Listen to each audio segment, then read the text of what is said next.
Hello and welcome to Incorta Cloud. This video will show you how to install Python packages in your Incorta Cloud cluster. Now, Python packages are used in Notebook or when running MVs using PySpark. Incorta Cloud clusters have some packages installed by default, but of course it doesn't have all the Python packages in the world. That's why it might be needed to install the required packages ourselves. Okay, before we get to do so, we need to make sure of two things.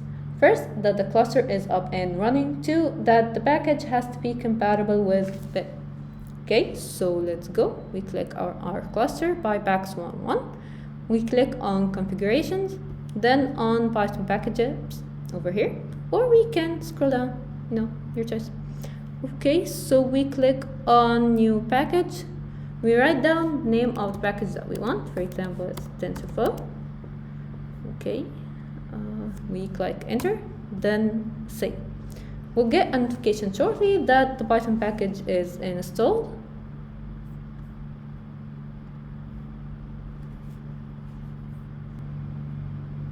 Okay, we got the notification. We click on it. Installed successfully. Okay, thank you for watching and tune in for more Incorta demos and tutorials. Goodbye.